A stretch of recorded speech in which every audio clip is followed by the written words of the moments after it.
भारत जो तेजी से ग्रोथ कर रहा है उसमें अमेरिका को बिल्कुल नहीं सुहारा है। तो जब इस्तीफा हो गया उसके बाद आप 5 स्टार होटल में जाके पार्टी कर रहे हैं। जिंजी इनके बहकावे में आके रेवोल्यूशन को रोमांटिसाइज कर आप धर्मपिता का इस्तीफा मांगकर करना क्या चाहते हैं? जब युवा किसी विदेशी की पोस्ट पर कमेंट करते हैं वो सिर्फ अपना अस्तित्व लेके नहीं रह जाते। युवा की एनर्जी बहुत है और उसी के भरोसे पर भारत 2047 में विश्व बनने की ओर बढ़ रहा है। सब लोग जो स्वदेश ज्योति के जनसंवाद कार्यक्रम में हुए स्वदेश ज्योति द्वारा समसामयिक विषयों पर जन चर्चा संवाद का कार्यक्रम समय समय आयोजित होता रहता है। जो ज्वलंत मुद्दे रहते हैं समाज के सामने, देश के सामने, पीढ़ी के सामने, वो उस पर लगातार चर्चा करते हैं। इस समय जो सबसे ज्यादा चर्चित होता है, जो जिससे युवा पीढ़ी जो है सर्वाधिक प्रभावित भी है और अपना एक मन भी उसको उन्होंने अपना एक विजन भी बनाया है, उसका मन भी बनाया है, उनका विचार भी ये इस समय सबसे ज्यादा मायने भी तो सरकार भी उनका गंभीरता के साथ उनको सुन भी रही है। जिस तरह का परिदृश्य बना है वो स्थिति भी बनी उससे, लेकिन एक बात हुई कि युवाओं को सुनने का जो भाव है सरकार में भी जागा, समाज ने भी उस तरफ अपना जो रुख है वो सकारात्मक किया कि नहीं युवा पीढ़ी ने कह रही है।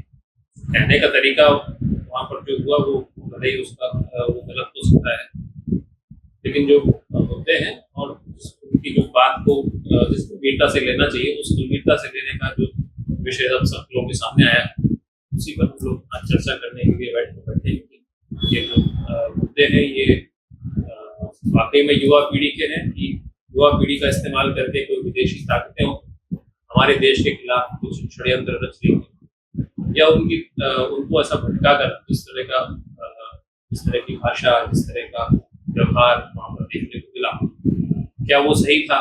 क्या वो एक देश के रूप में भारत के लिए कोई नई चुनौती नहीं प्रस्तुत कर रहा है, या कहीं कोई किसी टूल किट का हिस्सा तो उनको नहीं बनाया जा रहा है जो कुछ बता भी ना।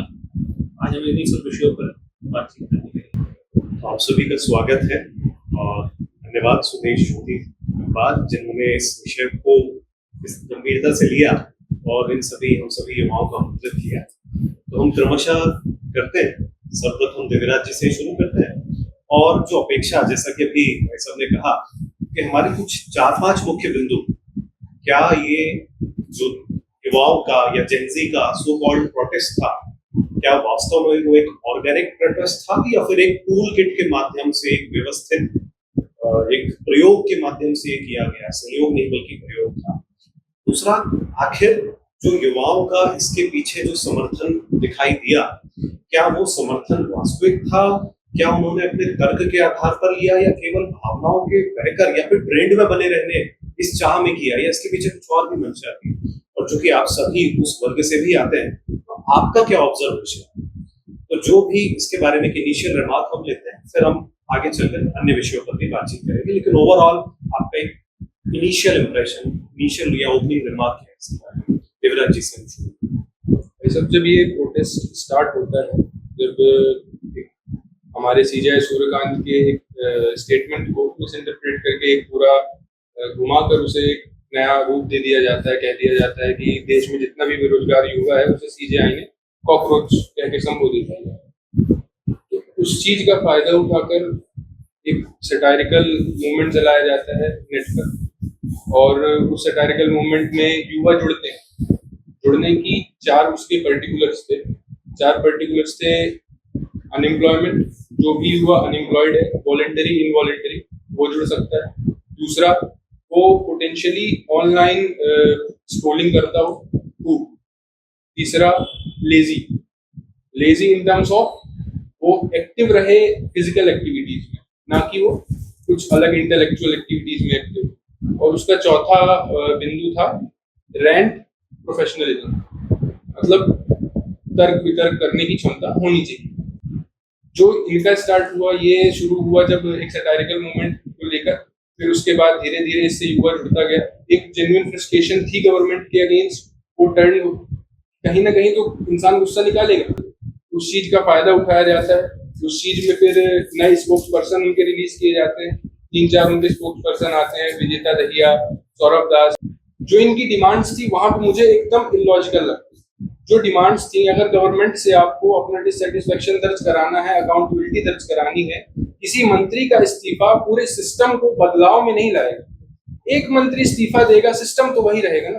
तो सिस्टम में चेंज लाना है, ब्यूरोक्रेसी में चेंज लाना है, ऊपर से नीचे तक जो सिस्टम है उसमें चेंज लाना है। एक जो बोर्ड सेटअप करने की बात होती है कि एक बोर्ड सेटअप, उसके अंदर रिफॉर्म्स के लिए बात हो। हम जो भारत के अंदर यूनियन बजट का जो हिस्सा एजुकेशन के लिए डेडिकेट होता है वो 2% से 3% होता है। स्किल डेवलपमेंट उसी के अंदर आता है, उसमें 1% हिस्सा हम देते हैं। उसी के अंदर आता है मिनिस्ट्री ऑफ हायर एजुकेशन, हम उसको 1% या 0.5% हिस्सा देते हैं। तो इस प्रकार से अगर एजुकेशन पॉलिसी की बात करनी थी तो पूरी मांगों को इकट्ठा करके फिर जाना था सरकार के सामने। ये हमारे रिफॉर्म से ये छात्र चाहता है। केवल एक मंत्री का इस्तीफा ये नहीं, हमारी डिमांड कौन पूरी करेगा? हम यूथ हैं, हमें पता है हमें कौन सी समस्याएं हैं। वो लोग जो अपनी अपनी फील्ड के फेलियर्स हैं, कोई इतनी बड़ी उपलब्धि नहीं है। सोनम वांगचुक को छोड़ दिया जाए तो इनके जितने लोग हैं, ये किसी स्टेज पे कोई इतनी बड़ी उपलब्धि के साथ नहीं आए। ये बॉस्टन में पढ़ रहे थे, कैम्ब्रिज में पढ़ रहे थे, तो इनके पास कहीं ना कहीं धन था, तब पढ़ रहे थे, समृद्धि थी। लेकिन आम छात्र जो हम हैं, हम इतने समृद्ध नहीं कि हम आपके जैसे बॉस्टन जा पाए। तो उस चीज को इन्होंने बिल्कुल नदारद कर दिया। फिर इनका जो प्रोटेस्ट था वो हाईजैक कर लिया गया बीचों बीच। जो सोनम वांगचुक का अरेस्ट था वो था टर्निंग पॉइंट पूरे प्रोटेस्ट का। क्योंकि मैंने जब प्रोटेस्ट फॉलो किया तो जब प्रोटेस्ट जंतर मंतर से शुरू हुआ, पहले दिन की जो भीड़ थी वो AISF, SFI, AISF, radical communist ideology institutions, ये कम्युनिस्ट इंस्टीट्यूशंस है, इनकी विचारधारा जो भी है ठीक है। इन्होंने अपनी भीड़ जमाई। JNU और दिल्ली यूनिवर्सिटी के छात्र पहले दिन जब अभिजीत दीप के आते हैं, फिर उसके बाद क्या होता है कि ये अलग अलग जगह घूमते हैं, भारत में घूमने जाते हैं, जयपुर जाते हैं, जयपुर में इनकी पिटाई भी होती है। फिर उसके बाद ये आते हैं दिल्ली में ये देते हैं धरना देते हैं, लेकिन विथ नो परमिशन। अगर हम कोई प्रोटेस्ट कर रहे हैं उसकी प्रायर परमिशन लगती है। अगर आप प्रायर परमिशन आपके पास नहीं है तो आपका वो प्रोटेस्ट पहले से ही अनलॉफुल। मैं विधि का छात्र हूँ, मेरे हिसाब से जब वहां पे 160 धारा लागू थी, 160 धारा का आप 163 का अगर आप उल्लंघन करते हैं तो आप 189 में बुक हो जाएंगे, अनलॉफुल असेंबली का ऑफेंस बनेगा। अगर अच्छी चीज है कि इसमें आर्म्स और एम्यूनिशन और इन सब चीजों की मात्रा नहीं पाई गई, नहीं तो 2 साल 3 साल कोई छात्र का जीवन बर्बाद हो जाता है, उसके लिए कौन जिम्मेदार है? जिंजी इनके बहकावे में आके रेवोल्यूशन को रोमांटिसाइज करके मोदी जी को, अमित शाह को, धर्मेंद्र प्रधान को, जितने भी नेता हैं सबको माँ बहन पता नहीं कौन कौन से शब्दों से संबोधित कर रहे हैं, कौन कौन सी गालियां दे रहे हैं। ऐसी गालियां देना तो एक अपने आप में ये दिखता है कि यहाँ कहीं ना कहीं हमारी मॉरल वैल्यू सिस्टम में कहीं ना कहीं चूक रह गई। तो जब ये लेफ्टिस्टों ने और ये वामपंथी विचारधारा के लोगों ने जिस प्रकार से उसको टेक ओवर किया पूरे प्रोटेस्ट को, वो मेरा मतलब वहां से मैंने सोच लिया था कि अब ये क्रांति वांति कुछ नहीं होगी। फिर होता क्या, टर्निंग पॉइंट आता है सोनम वांगचुक का अरेस्ट। सोनम वांगचुक का अरेस्ट होना, क्योंकि सोनम वांगचुक के अरेस्ट के पहले वहां पे 200-300 से लोग ज्यादा जाते नहीं थे।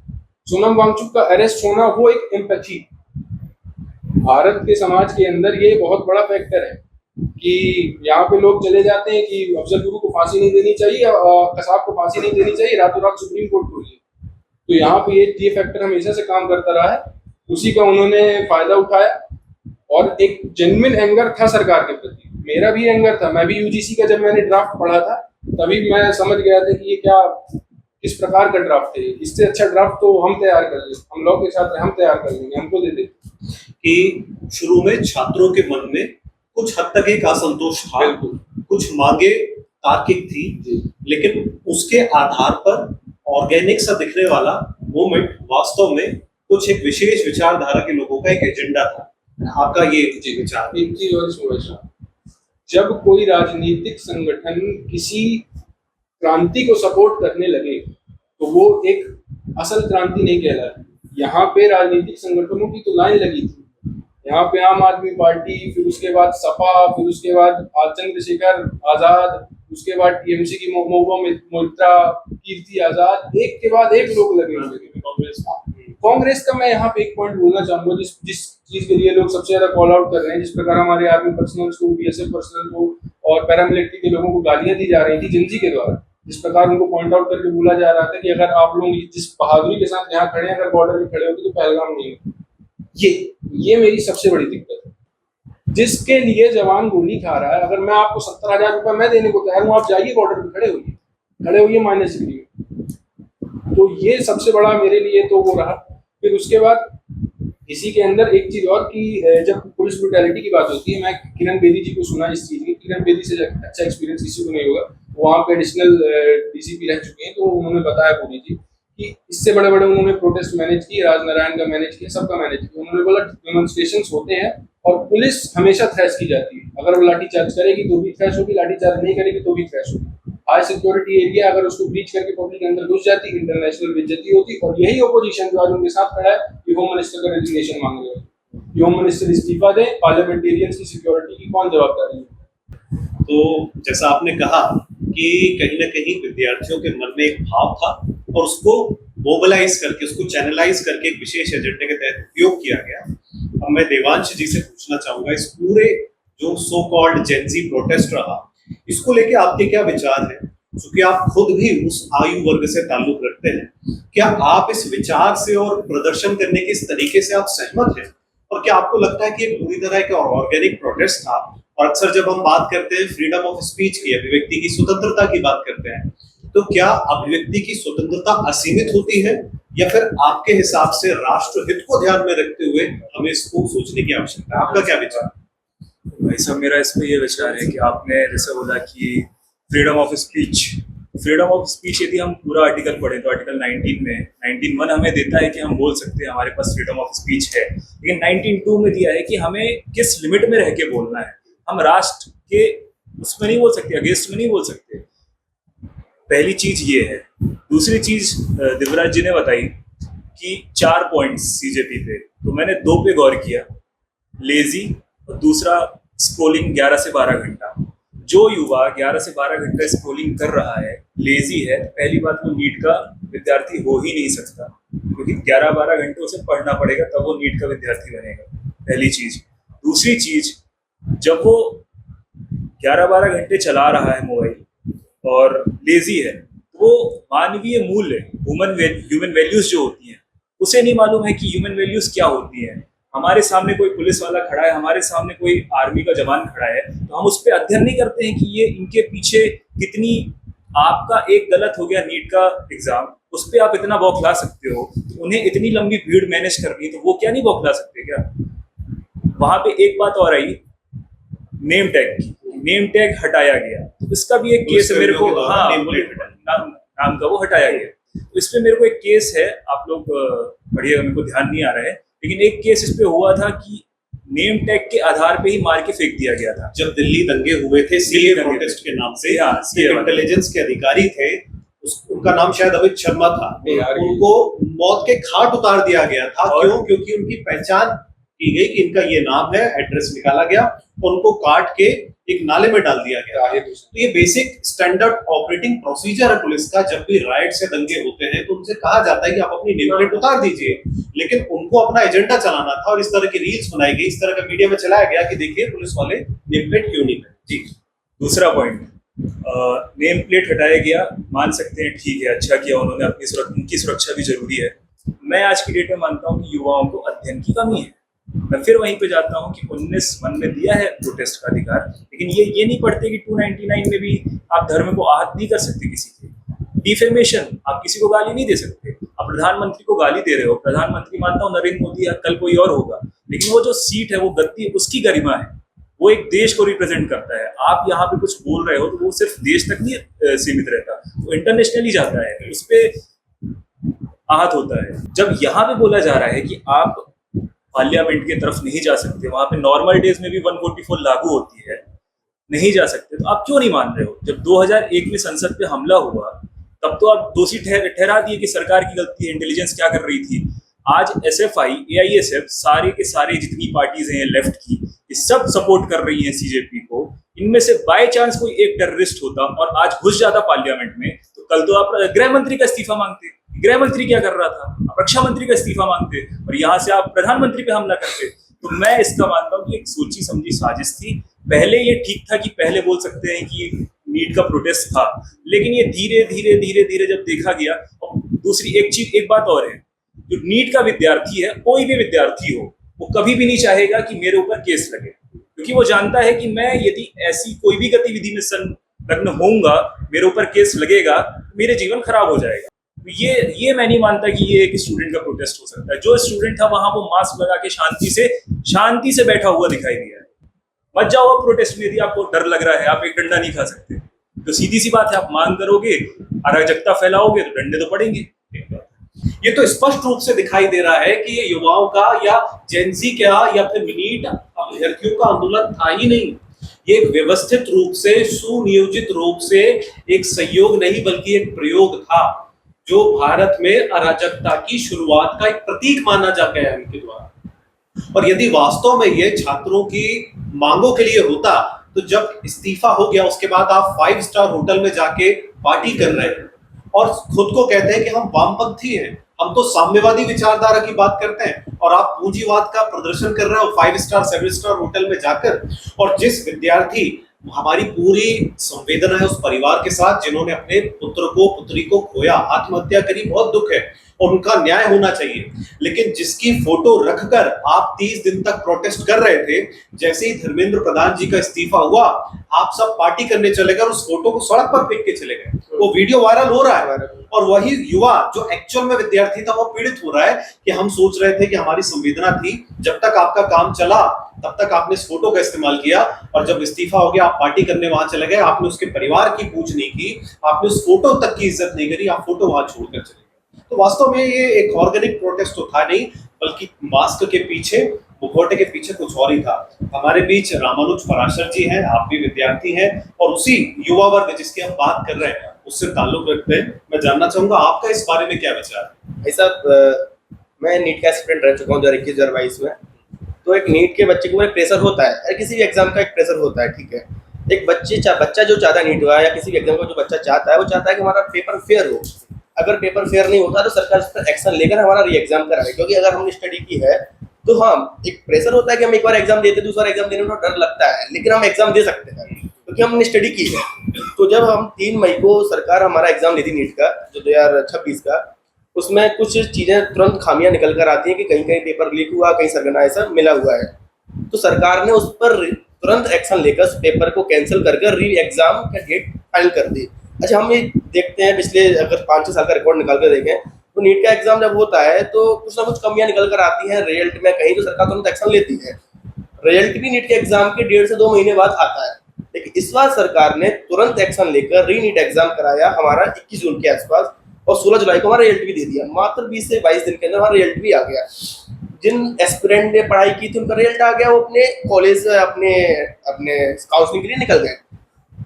मुख्य बात यह है कि उस पूरे आंदोलन में नीट के वो विद्यार्थी गिने चुने, वो विद्यार्थी, सो कॉल्ड विद्यार्थी, जो 24 लाख का जो फॉर्म भरा जाता है, 23 लाख का जो फॉर्म भरा जाता है, जिसमें मात्र 2.5 से 3 लाख बच्चे रियल में तैयारी करते हैं। बाकी जो भीड़ होती है, जो पेरेंट्स के प्रेशर में आती है, वो प्रेशर के बच्चे जो कि नीट एग्जाम नहीं निकल पाए, कहीं मौका ढूंढ रहे थे कि अपने पेरेंट्स को जस्टिफाई कर पाए, वो वहाँ पहुंचते हैं।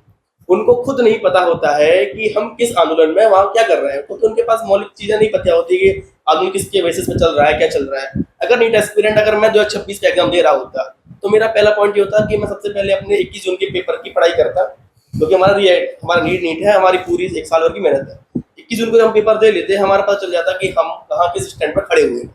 उसके बाद हम अपनी रिजल्ट की बारीकियां इंतजार करते। अगर हम अपने पेपर अच्छा गया तो हम रिजल्ट देते। हम ये नहीं करते होते कि हम अगर 3 मई का पेपर आउट हो गया, जो सरकार ने 21 जून के लिए रीनीट का जो प्रावधान लाया था, 21 जून को रीनीट होगा, तो हम जाके जंतर मंतर पर रीनीट के लिए या फिर नीट के एग्जाम के लिए आंदोलन नहीं कर रहे होते, क्योंकि हमें 21 जून को नीट का एग्जाम भी देना है। तो एक नॉर्मल नीट का एस्पिरेंट वहाँ मोटा मोटा नहीं था। दूसरा, उनकी कथनी करनी में अंतर था। वो संविधान की किताब, जो कि सबसे अमूल्य चीज है, संविधान की बुक लेकर निकलते हैं एयरपोर्ट पर। लगभग 6 जून को वो आते हैं अमेरिका से, एयरपोर्ट पर आते संविधान की बुक लेते हैं। दिल्ली पुलिस उनको परमिशन दे देती है कि आप शाम के 5 बजे तक आंदोलन कर सकते हो, प्रोटेस्ट कर सकते हो। वो प्रोटेस्ट भी करते हैं शाम के 5 बजे तक। उसके बाद उनके पास कोई भी लिखित में लीगली वो परमिशन नहीं थी प्रोटेस्ट करने की। अब कथनी कथनी में अंतर ये होता है कि आप संविधान, एक तो आप हाथ में संविधान की बुक लेते हैं, दूसरा आप संविधान की बुक लेकर भी आप संविधान का अवहेलना करते हैं। आप वहां पर ऐसे शब्दों का उपयोग करते हैं जिस शब्दों से भारत की गरिमा का खंडन होता है। उस शब्द का कि भारत की एक गरिमा है, आपका अपना एक विचार हो सकता है, निजी विचार हो सकता है, आपके सबके अपने निजी विचार हो सकते हैं, लेकिन भारत के कुछ संवैधानिक पद हैं वो सबके लिए समांतर है। आप उस पद की गरिमा का अगर विचार नहीं कर पा रहे, संविधान ने उनको दे रखी है, तो काय को आप संविधान की किताब लेकर बैठे। दूसरी बात ये भी निकल कर आती है कि जब सरकार नीट के लिए और तमाम एग्जाम के लिए एक्ट लेकर आ रही है, सरकार बिल्कुल सेंसिटिव मुद्दे को, ये बहुत सेंसिटिव मुद्दा है पेपर लीक, उस पर अपना पूरा इम्पैक्ट, अपना पूरा दिमाग लगाए हुए है, कई सारे ऑफिसर को सस्पेंड कर रही है। तो आप धर्मेंद्र प्रधान का इस्तीफा मांगकर करना क्या चाहते हैं? आज धर्मेंद्र प्रधान उस पद पर बैठे हैं, 10 साल बाद कोई और शिक्षा मंत्री उस पद पर बैठेगा, 20 साल कोई शिक्षा मंत्री और पद पर बैठेगा, लेकिन बेसिक स्ट्रक्चर अगर नहीं बदला जाएगा तो किस शिक्षा मंत्री बदलने से कुछ चीजें हो जाएंगी। अच्छा, उनका पूरा कॉन्सेप्ट ये नहीं था कि शिक्षा मंत्री बदले, उनका कॉन्सेप्ट था कि बीजेपी के शिक्षा मंत्री बदले, क्योंकि उसी पैरेलल यूनिवर्स के अंदर, उसी पैरेलल टाइम के अंदर केरल में आंदोलन हो रहा है, जो कि आज भी हम वीडियो देख रहे हैं, वहां छात्रों की पिटाई हो रही है, लेकिन कोई सो कॉल्ड पत्रकार जो कि आजकल फेसबुक और यूट्यूब पर आ गए हैं, वो कोई आवाज उठा रहे नहीं उठा रहे। पंजाब में वही शिक्षकों पर डंडे बजते हैं, 6 महीने तक उनकी जो सैलरी नहीं आ रही है, वहाँ स्टूडेंट पर डंडे बज रहे हैं, महिला को पीटा जा रहा है। एक वीडियो है जिसमें एक सरदार पुलिस जी है, वो आकर महिला को पीट रहे हैं। क्या कारण रहा, क्या कारण नहीं रहा, कैसे प्रोटेस्ट रहा, हमें नहीं पता, लेकिन क्या उसमें सीजेपी का बयान आया? जब सीजेपी के प्रवक्ताओं से पूछा गया कि आपका ये आंदोलन समाप्त हो गया, धर्मेंद्र प्रधान ने इस्तीफा दे दिया, अब क्या आप पंजाब के शिक्षा मंत्री और कर्नाटक के शिक्षा मंत्री से इस्तीफा लेने जाएंगे, क्योंकि वहां पर भी हाल ही में पेपर लीक हुआ है, तो उस पर उनके प्रवक्ता की चुप्पी है, अभिजीत दिपके की चुप्पी है, और 3 दिन हो गए, 3 दिन से अधिक का समय हो गया, अभी तक उन्होंने इस बारे में कोई अपनी विचार साझा नहीं किए, अपनी रणनीति नहीं बनाई है। इस पे आपका क्या मानना? मेरा सीधा सीधा मानना यह है भाई साहब कि उनका बेसिक लड़ाई सिर्फ और सिर्फ सत्ता पक्ष से है, ना तो स्टूडेंट से है, ना स्टूडेंट किसी स्ट्रक्चर से कि स्टूडेंट को क्या चाहिए। क्योंकि स्टूडेंट्स को, जो रियल स्टूडेंट थे, उनको तो मिल चुका था, रीनीट हो गया था, नीट का एक्ट, जो एनटीए में जो लोग शामिल थे उनके सस्पेंशन भी हो गया 47 के। अच्छा, एक बड़ी बात और है कि हम एक वो और देख रहे थे संसदीय कार्रवाई जिसमें पेपर लीक एक्ट आ रहा था। जब विपक्ष ने बोला कि पेपर लीक एक्ट आना चाहिए, जब पक्ष लेकर आ रहा है, तो हमारी उम्मीद ये थी कि दोनों पूरे 100 सम्मति से आते, तो उसमें नोज वर्ड के कहां से उत्पन्न हो गए? वहां जो विपक्षी सांसद बैठे उनको टारगेट किया जाए कि जब पेपर लीक एक्ट आ रहा है तो आप उसको नोज, मतलब नहीं पारित करने के लिए क्यों एक्ट? बाहर आकर आप जनता को दिखाते हैं कि आप छात्रों के साथ हैं, अंदर आप नोज करते हैं, क्योंकि उनको खुद नहीं पता कि वो क्या कर रहा है, और छात्र बलि का बकरा बन रहे हैं। वो छात्र जब घर आएंगे, जब अपनी वीडियो खुद देखेंगे कि उन्होंने आकर किया क्या, चिंतन करेंगे, मनन करेंगे, तो खुद शर्म आएगी कि वो किस आंदोलन में व्यस्त हो गए थे। और मुझे लगता है कि पिछले 5-6 दिनों में, विशेष रूप से जब से प्रधानमंत्री जी ने ऑनलाइन संवाद किया, रात को शायद 11 साढ़े 11 बजे प्रधानमंत्री आए और उन्होंने अपनी बात युवाओं के सामने रखी सीधा इंस्टाग्राम के माध्यम से, तब से लेकर एक युवाओं के मन में एक विचार में परिवर्तन देखने को मिला। और मुझे लगता है उसके बाद से ये शुरुआत हुई, क्योंकि उसके पहले एक ही तरह का नैरेटिव पूरे सोशल मीडिया पे चल रहा था, लेकिन दूसरा नैरेटिव ये सामने नहीं आ रहा था कि इसके पीछे किस तरह के लोग हैं। क्या वास्तव में वो छात्र आंदोलन है? यदि वो छात्र या नीट पर केंद्रित आंदोलन है, तो वहां पर उत्तर प्रदेश के राजनीतिक दल ये क्यों कह रहे हैं, वहां पे समाजवादी पार्टी के एक नेता ये क्यों कहती है कि अब उत्तर प्रदेश के चुनाव में इनको हराना है और इनको सबक सिखाना है? इसका छात्रों के आंदोलन से क्या लेने देना? वहां पे महबूबा मुफ्ती आके ये क्यों कहती है कि जम्मू कश्मीर में जो 370 को हटाया गया वो गलत है? वहां पर एक हुर्रियत का नेता, अलगाववादी नेता जम्मू कश्मीर का, ये क्यों बोलते हैं कि ये तो वहां का एक अभिन्न भाग था 370, इसको हटा के सरकार ने एक अनकॉन्स्टिट्यूशनल काम किया है? ऐसा कहने वाले कौन लोग हैं? वहां पर स्टैंड अप कॉमेडी और अभिव्यक्ति की स्वतंत्रता के नाम पर हिंदू मान्यता और सनातन मान्यता और हिंदुत्व को ठेस पहुंचाने का काम करने वाले लोगों को मंच क्यों दिया जाता है? ये कैसा नीट का आंदोलन है?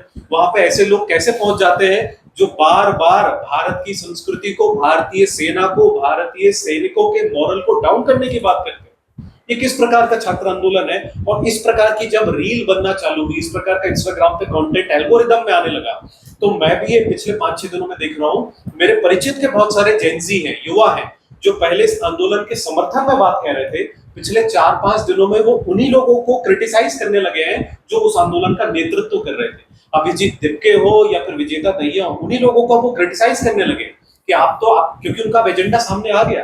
तो हमारे युवा की बहुत अच्छी बात यह है कि दो धारी तलवार है कि वो बहुत ही ज्यादा सेंसिटिव है। अगर उसके हम साइड पे जाएं, मुझे ऐसा लगता है कि हमारा जो युवा है, हमारा जो जेनजी है, वो बहुत ही ज्यादा संवेदनशील है। तो संवेदनशील होने का एक लाभ ये होता है कि वो वैचारिक रूप से बहुत जल्दी इन्फ्लुएंस हो जाता है।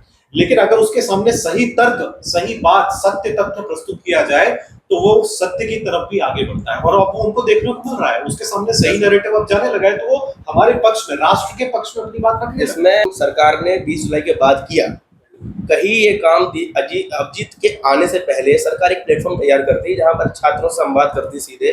खैर उनकी खुद की निजी व्यस्तता रही होंगी, ये नहीं कह सकते कि शायद छात्रों से संवाद नहीं किया, साल में संवाद होता है, लेकिन हाँ एक प्लेटफॉर्म बनाते या शिक्षा मंत्री आते या एक सरकार का कोई रिप्रेजेंटेटिव आता जो नीट के छात्रों से संवाद करता, तो शायद तो युवा जो बह के बाद में वो सही होंगे।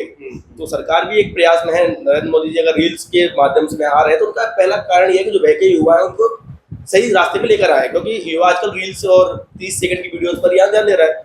तो कहीं सरकार की चूक ये थी कि सरकार का कोई रिप्रेजेंटेटिव दल शायद पेपर लीक के माध्यम पर एक प्रेस कॉन्फ्रेंस करता है, खुलकर बोलता, तो शायद ये सब ना होता। लेकिन अगर ये सब हो गया, उसके बाद अगर सरकार फिर भी हम लोगों से अगर वार्तालाप करने के लिए राजी है तो मैं समझता हूँ सरकार ने कदम उठाया। एक अच्छी शुरुआत हुई है और उम्मीद करते हैं कि इसका अच्छा परिणाम भी निकलेगा।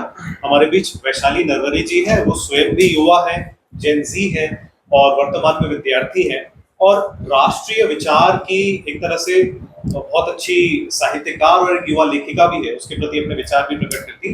आपका क्या मानना है इस पूरे आंदोलन के प्रति, सो कॉल्ड आंदोलन के प्रति?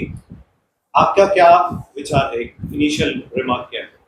ऐसा मुझे ये लगता है कि जब जो प्रोटेस्ट शुरू हुआ था, तो जब स्टूडेंट्स ने प्रोटेस्ट शुरू किया था, जैसा कि सुनने में आया, तो जब जो नीट पेपर लीक को लेकर प्रोटेस्ट शुरू हुआ था तो उनका उद्देश्य शुरुआत में सही था, लेकिन जब उसमें सियासत को इन्वॉल्व कर दिया गया तो मुझे ऐसा लगता है कि सीजेपी का हस्तक्षेप इस कारण से हो सकता है कि जो सीजेपी जो पार्टी हाल ही में गठन हुआ, तो उसको लाइट में लाने के लिए, उसको अस्तित्व स्थायित्व प्रदान करने के लिए इस प्रोटेस्ट में उसको उतारा गया, ताकि युवाओं का चेहरा सामने रख के और ये एक युवा क्रांति है कह के और एक पार्टी को स्थायित्व मिल सके, ताकि आगे जाके उसका चुनावों में लाभ मिल सके।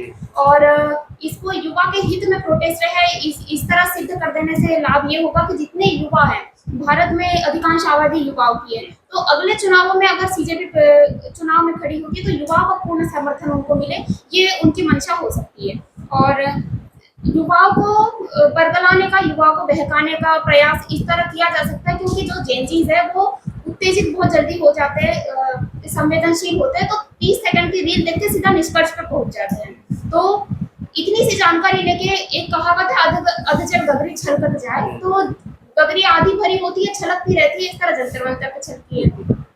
तो ये एक चीज हो सकती है। और जब युवा किसी विदेशी की पोस्ट पर कमेंट करते हैं, माननीय मेलोनी जी की पोस्ट पर जब कमेंट की जाती है, आपत्तिजनक पोस्ट किए जाते हैं, कमेंट किए जाते हैं, तो वहाँ जो युवा पोस्ट कर रहे हैं वो सिर्फ अपना अस्तित्व लेके नहीं रह जाते, वो भारत को रिप्रेजेंट कर रहे होते हैं, भारत की छवि विश्व पटल पर धूमिल कर रहे होते हैं। ये लज्जाजनक बात है आज के युवाओं के विचारशील मतलब सोचने की क्षमता को लेकर के। और मेरा सीजेपी के जो प्रोटेस्ट हुआ है सीजेपी के नेतृत्व में, तो मेरा ये मानना है कि आगे चल के जो ये पुलिसकर्मियों से प्रश्न किया गया है, तो मेरा ये मानना है कि आगे चल के सीजेपी ऐसे घटनाओं के लिए अपनी जिम्मेदारी का निर्वहन करेगी। यदि करेगी तो फिर कोई समस्या नहीं, अगर नहीं करेगी तो उन्हें स्वयं में सोचने की आवश्यकता है। और युवाओं को समझना चाहिए कि किसी भी तथ्य को सुन के तुरंत सत्य मान लेना सही नहीं होता है, किसी भी तथ्य को सुन के परखना आवश्यक होता है, परखने के बाद उसकी सत्यता या असत्यता की पुष्टि करना जरूरी हो जाता है। बिल्कुल। और मुझे तो लगता है कि भारत का जो जेनजी है और भारत का जो युवा है, अक्सर लोग ऐसा सोचते हैं कि जो नई पीढ़ी है उसमें वो संस्कार नहीं है। कई बार लोग बोलते हैं कि जो हमारा युवा है बहुत दिग्भ्रमित हो रहा है, लेकिन मुझे लगता है कि हम एक समाज के छोटे से वर्ग को देखकर पूरे युवाओं को जनरलाइज करना या सबको टैग देना उचित नहीं है। मेरा आज भी विश्वास है, मैं खुद भी युवा हूँ और अपने आसपास के लोगों को देखता हूँ, मेरा पूरा विश्वास है कि आज का युवा पहले की तुलना में अधिक धार्मिक है, बस उसकी धार्मिक होने की अभिव्यक्ति करने का तरीका बदल गया है। आज का युवा पहले से और राष्ट्रवादी है, बस उसकी राष्ट्रीयता को प्रदर्शित करने का तरीका बदल गया है। हम चंद युवाओं को 5000 या 2000 की भीड़ ने जो किया, उससे हम भारत के सभी जेनजी को जनरलाइज नहीं कर सकते, सबको वो प्रतिनिधित्व नहीं करते, ना सबका प्रतिबिंबित करते हैं। बल्कि वहां पर अगर आप देखें उस आंदोलन में जो लोग थे, उनके बालों का, उनके शरीर का यदि हाव भाव देखें तो ना तो वो विद्यार्थी थे, और बल्कि मैं तो कहता हूँ वो तो युवा भी नहीं थे। अधिकांश लोग तो वो प्रौढ़ की सीमा में थे। अधिकांश लोग बीए कर डॉक्टर बनना चाहते थे। हाँ, उनसे पूछा जाता है कि नीट का फुल फॉर्म क्या, तो उनको नीट का फुल फॉर्म नहीं करता। आप मुद्दे से भटकाने की कोशिश कर रहे हाँ, हैं। आप ऐसा कह जाता है। और जब आप तर्क पे उनसे सवाल पूछते हैं, जो सो कॉल्ड आंदोलनकारी थे, जब आप उनसे काउंटर क्वेश्चन करते हैं तो एक शब्द कहकर भग जाते हैं, अंधभक्त। अंधभक्त कह दीजिए और भग जाइए। जब आप तर्क पे बात करते हैं तो उनके पास कोई जवाब नहीं। मीडिया को भी जब जवाब नहीं दे पाते थे तो गोदी मीडिया, जब मीडिया राष्ट्रीय विचार की बात करती है, तार्किक सवाल पूछती है तो गोदी मीडिया बोल दो, और कोई व्यक्ति कहता है तो उसको अंधभक्त बोल दो। ये तो अभिव्यक्ति की स्वतंत्रता के नाम पे नहीं होता कहीं पर, है ना। इसके अलावा वहां पर जब आप मेरे मित्र वहां पर दिल्ली में मौजूद हैं बहुत सारे लोग, तो मैंने उनसे पूछा कि यार तुम एक बार गए क्या, जरा देख के तो आओ माहौल क्या है। तो उन्होंने बड़ी रोचक 2-3 बातें कही। उन्होंने कहा कि जो मंच लगा हुआ है, मंच के आसपास कई स्टॉल टाइप टेंट जैसे लगे हुए हैं, और उस टेंट पर बड़ी बड़ी हेडिंग में क्या लिखा हुआ है, एक जगह लिखा है आईसा, एक जगह लिखा है एसएफआई, एक जगह लिखा है सीपीआईएम, सीपीआईएमएल। ये सब क्या है, ये वामपंथी दलों के, राजनीतिक दलों की यूथ विंग है। वो वहां पर क्या कर रही है? वहां पे हमको समझ में आता कि युवाओं का काम करने के लिए कुछ किया जा रहा है। यहाँ पे तो ऐसा नहीं है। वहां पे एक ओपन लाइब्रेरी बनाई गई जहां पे वामपंथी साहित्य रखा गया है। वहां पर भोजन के स्टॉल लगाए जा रहे हैं, फ्री में भोजन दिया जा रहा है। अगर हम मान ले उनकी बात, वो कहते हैं कि रोज 8,000 लोग आते हैं, मैं तो कहता हूँ 5,000 लोग रोज आ रहे हैं। 5,000 लोग रोज आए 30 दिन तक, दिन में 4 बार आप 2 बार भोजन कराइए, 2 बार नाश्ता कराइए। इतना पैसा कहाँ से आ रहा है आपके पास? आप वहां पे टेंट लगा रहे हैं, आप सोशल मीडिया पे इतनी सारी चीजें हुई है। हम सबने देखा आज से जो 10 दिन पहले जो एकदम से सोशल मीडिया पे कोई इसकी बात नहीं कर रहा था, एकदम से सारे इन्फ्लुएंसर एक ही तरह का कंटेंट कैसे डालने लगे। क्या ये केवल नेचुरल था? सब सारे इन्फ्लुएंसर को एक ही तरह की बात कहना को मिल रहा है, सारे पोस्टर एक जैसे हो रहे हैं, हर व्यक्ति उसी में कर रहा है। और ये तो पेड कैंपेन था, लेकिन हमारे और आपके जैसे युवा उसमें कैसे चले गए? क्योंकि उनमें मन में युवाओं के बीच में एक नैरेटिव चलता है। आजकल हम युवा विमर्श की बात करते हैं तो युवाओं के बीच में विमर्श बहुत होता है, जिसको हम कहते हैं फोमो। फोमो का फुल फॉर्म होता है FOMO, fear of missing out. ये सबसे बड़ा रीजन था युवाओं में ऑनलाइन जुड़ने का, और ऑफलाइन भी जो युवा जुड़े उसके पीछे उनकी साइकोलॉजी हम देखें तो यही नैरेटिव काम किया, फियर ऑफ मिसिंग आउट। उनको ये लगा कि देश दुनिया में ये सब चल रहा है, क्योंकि पेड कैंपेन हुआ, सोशल मीडिया पे हर इन्फ्लुएंसर ये डाल रहा, उनकी देखा सी कि उनके परिचित के 1-2 दोस्त भी डालने लगे, तो उनको ये मन में भाव बैठ गया कि ये भी कर रहा है, ये भी कर रहा है, कहीं मैं पीछे ना रह जाऊं। उनके मन में ये भय बैठ गया, फियर ऑफ मिसिंग आउट, मैं कहीं ये मिस तो नहीं कर रहा। ट्रेंड में बने रहने की चाह, भाई भले वो ट्रेंड सही है या नहीं उसको उन्होंने जांच नहीं की, लेकिन अच्छी बात यह है कि जब उनके मन में ऐसे तथ्य सामने आए, उनके सामने इस तरह की रील सामने आई कि वास्तविकता क्या थी, तो उनका विचार था और वो राष्ट्रीय विचार के समर्थक। तो मुझे लगता है ये चीजें बात की वहाँ पर एसएफआई, आईसा, इन लोगों के भी स्टॉल लगे हुए थे। तो आंदोलन भारत में चल रहा था, लेकिन इसके लिए लंदन में बैठक हुई, स्टूडेंट फेडरेशन ऑफ सीपीआई की लेफ्ट विंग की लंदन की जो शाखा थी, और वहाँ पे कौन था उसमें? ग्रेटा थनबर्ग, जिसने किसान आंदोलन में किसानों का समर्थन किया था, और गलती से उसने वो टूल किट जो है वो नेट पे डाल दी थी, जिसके कारण सारा एक्सपोज हुआ था। ये कैटेगरी वो कहती है कि अभिजीत दृष्टि के कारण मुझे एक उम्मीद की किरण भारत में दिखाई देती। किस चीज की उम्मीद? तो आप देखिए कि वैश्विक स्तर पर भी भारत को डिस्टेबलाइज करने के लिए जो षड्यंत्र चल रहे थे, उसमें ये पूरा लेफ्ट का जो पूरा वैश्विक तंत्र है वो इन्वॉल्व था। सिर्फ वहाँ पर कुछ स्टूडेंट्स का आंदोलन नहीं था या कुछ राजनीतिक पार्टियों का उसमें इन्वॉल्व होना नहीं था। ये एक वैश्विक स्तर पर षड्यंत्र जो था, भारत जो तेजी से ग्रोथ कर रहा है, उसमें अमेरिका को बिल्कुल नहीं सुहारा है कि तेजी से आगे बढ़े। चीन और अमेरिका उसको पूरी तरह से पीछे खींचने के लिए लगे हुए। तो ये जो तंत्र पूरा लग रहा है, ग्रेटा थनबर्ग का ये बयान उसकी पुष्टि करता है। उससे अभिजीत के में एक उम्मीद की किरण दिखती है। ये हमें इस चीज को ध्यान में रखना है कि आप सिर्फ किसी एक छोटे से आंदोलन का वो नहीं कर रहे हो कि हमने युवाओं की आवाज उठाई और हमने इस्तीफा दिलवा दिया। वो एक वैश्विक तंत्र है जो भारत को नीचा करना चाहता है, और वो अपने इस अभियान में सफल होने के लिए कुछ भी कर सकता है। इसके जो इस पूरे सो कॉल्ड आंदोलन के जो 3 फेज थे भाई साहब, एक अभिजीत दिपके जिसका खुद आम आदमी पार्टी से संबंध स्पष्ट है, कोई छुपा हुआ नहीं है। विजेता दहिया जो ध्रुव राठी का कंटेंट क्रिएटर है, ध्रुव राठी किस तरह का कंटेंट करते हैं वो बिल्कुल हम सबको पता है।